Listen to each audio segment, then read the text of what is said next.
আরও একটি নতুন ভিডিওতে আপনাদের সকলকে জানাই স্বাগত। আজকের এই ভিডিওতে আমরা আপনাদের সাথে আলোচনা করব মিলি বা কাঁটা মুকুট গাছে প্রচুর ফুল আনতে গেলে কি কি করতে হবে, কি পরিচর্যা করলে মিলি বা কাঁটা মুকুট গাছে প্রচুর ফুল আসবে সেই নিয়ে আলোচনা করব। একটি গাছকেই আপনাদেরকে পাশাপাশি দেখানো হচ্ছে। এই যে গাছটি দেখানো হচ্ছে, এই গাছটি হচ্ছে ফুল আসার আগের অবস্থা ও কত পরিমাণ ফুল এসছে সেই অবস্থা। এই দুটির মাঝখানে শুধুমাত্র গাছটিকে একটি মাত্র খাবার দেওয়া হয়েছে। তার ফলে দেখুন প্রত্যেকটি ডগায় গাছের কুঁড়ি চলে এসছে এবং গাছে ফুলে ভর্তি হয়ে গেছে। প্রথমেই বলবো এই গাছটির জন্য আদর্শ মাটি কি, আপনি কিভাবে এই গাছটিকে প্রতিস্থাপন করবেন। তার জন্য 40% গার্ডেন সয়েল নেবেন, 40% কনস্ট্রাকশন স্যান্ড বা লাল বালি নেবেন এবং তার সঙ্গে 20% মতো যে কোনো গোবর সার, ভার্মি কম্পোস্ট একসঙ্গে মিক্স করে আপনি গাছটিকে প্রতিস্থাপন করুন। এবার বলবো ওয়াটার ম্যানেজমেন্ট। যখন গাছে জল দেবেন ভরপুর মাত্রায় জল দেবেন, যেন অতিরিক্ত জল ড্রেনেজ হোল দিয়ে বার হয়ে যায়। পরের বার যখন জল দেবেন লক্ষ্য রাখবেন টবে যেন ভিজা ভাব না থাকে। গাছের মাটি একদম শুকিয়ে যাওয়ার পর দ্বিতীয়বার জল দেবেন, কারণ এটি ক্যাকটাস প্রজাতির একটি গাছ। অতিরিক্ত জল এই গাছ পছন্দ করে না।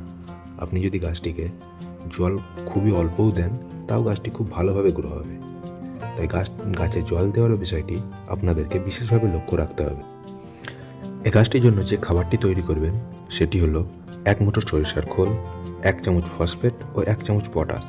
আর গুঁড়ো ও সিংকুচি দিলেও হবে, না দিলেও কোনো প্রবলেম নেই। এই খাবারটি আপনি মাসে 2 মাসে একবার দেবেন। খাবার দেওয়ার আগে গাছের গোড়ার মাটিটি খুঁড়ে নেবেন, তারপর টবের চারিদিকে খাবারটি দেবেন এবং খাবার দেওয়ার পর জল দিয়ে দেবেন।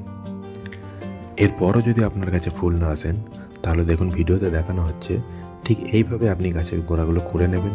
খুঁড়ে নেওয়ার পর 6 ইঞ্চি বা 8 ইঞ্চি টবের জন্য লাল পটাশ এমওপি এটি প্রত্যেকটি টবের জন্য 1 চামচ করে নিয়ে গাছের গোড়ায় ভালো করে দিয়ে দেবেন।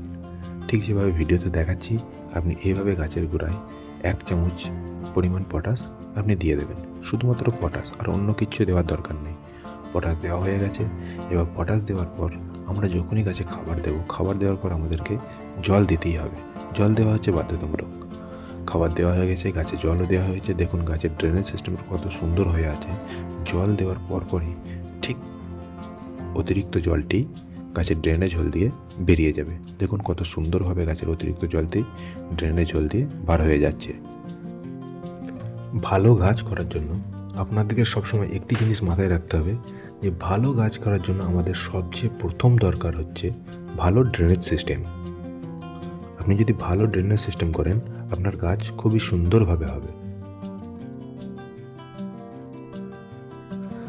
ভিডিওতে দেখানো পদ্ধতি অনুসরণ করলে আপনিও আপনার মিলি বা কাঁটা মুকুট গাছে প্রচুর ফুল আনতে সক্ষম হবেন। ভিডিওতে প্রথমেই দেখিয়েছি গাছটিতে একটিও ফুল ছিল না, এখন দেখুন গাছটি একদম ফুলে পরিপূর্ণ হয়ে উঠেছে। এই ধরনের ভিডিও আপনারা যদি আরও পেতে চান আমাদের চ্যানেলের সাথে যুক্ত হন। আমরা রীতিমতোভাবে এই ধরনের ভিডিও, গার্ডেনিং সংক্রান্ত, চাষবাস সংক্রান্ত ভিডিও নিয়ে আপনাদের সামনে হাজির হব।